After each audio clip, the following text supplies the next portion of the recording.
The way Karmine Corp and Team Vitality were playing, it seemed they were destined for a dance in the grand finale. And while Vatira may have won the last 5 times he squared off against Zen, this was the new super team after all. And even with Zen having a phenomenal Open 1 performance with some breathtaking highlights, it beat Karmine Corp, recapturing their spot atop the best region in Rocket League.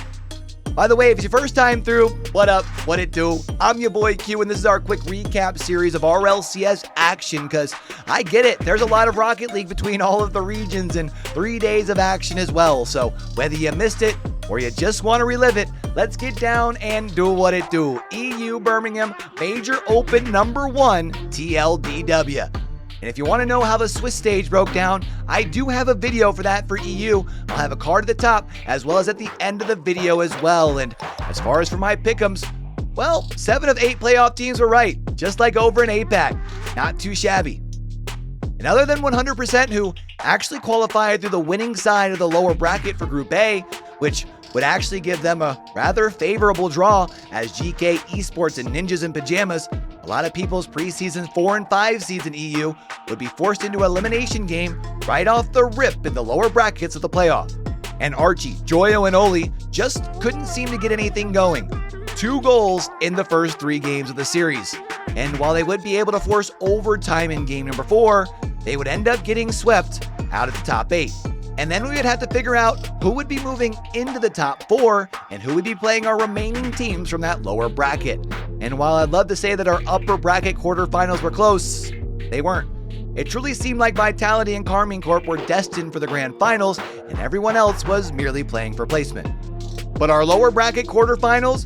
Bangers. First was Ninjas in Pyjamas and Gentlemates, and Gentlemates, while tested by Ninjas in Pyjamas, seemed to be in control of the series, putting themselves on series point in game number 5. Game 6? That'd be the turnaround though, and it really felt like it started with a magical goal from Itachi to open things up. But then there was an overtime goal in game number 6 to send things to Champions Field. And then when it mattered the most, NIP would be able to lock it in and secure themselves a top 4 finish. And then it was off to see if 100% could keep their hot streak alive. A team with a plethora of experience, but only now seeing their first championship Sunday. And while maybe that was the cause for 100% being a little slow out of the gates, dropping the first 2, they'd be able to rattle off 3 straight, including back-to-back overtime wins in games 4 and 5. And while 100% would fail when it came to avoiding Champions Field, they would be able to shock everybody with a late goal in Game 7 that would end up being the game winner, as 100% would also secure themselves a top 4. In the semifinals, Ninjas in Pyjamas would be able to look threatening with a big 2-1 victory to start things off, but then they would score only 2 goals in the remaining 4 games. A gentleman's sweep for Karmine Corp, as the Blue Wall would stand tall and be the first team into the grand finals. Meanwhile, 100% would be met with the extremely tough ask of recapturing that magic from the weekend thus far, but this time they'd be against Zen and the much talked about super team of Vitality. And there's a reason that Zen is one of the most talked about superstars in RLCS, but when paired with Monkey Moon and Exotic, it just doesn't seem fair, as Team Vitality would walk away with a sweep. And then it was grand finals time. And don't be surprised if this turns into our EU El Clasico for the 2025 season. I mean, a pitch with Zen, Monkey Moon, Vatira, Dralii, Exotic, and Atow. What more could you really ask for? And man, they put on a show. It would be a tough overtime loss for Vitality in Game 1 to start off the series, followed by a shutout for Karmine Corp in Game number 2.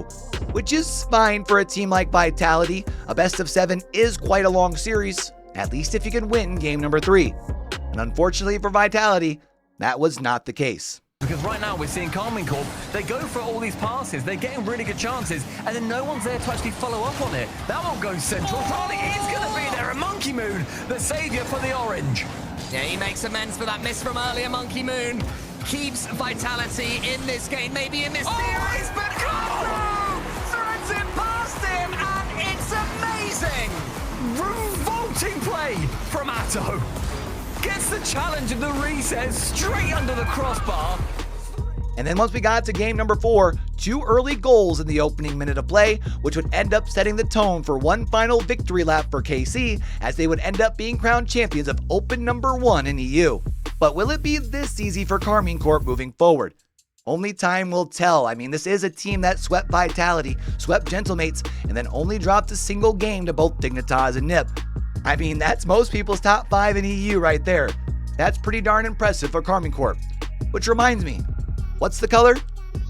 If you enjoyed the vibe of this video, I'd really appreciate if you could drop a like and a comment down below about your thoughts so far of the RLCS season. Remember, those likes and comments tell YouTube to keep pushing this video out to more RLCS fans as we chase down our first 1,000 subscribers over here on the channel, where we do reviews like this, power rankings, pick'ems, interviews, you name it. So until we catch y'all back over here for the next one, man, don't forget, with everything crazy going on in the world today, be true, be you, be sincere, game hard and love hard, all right, y'all? It's your boy Q, signing out.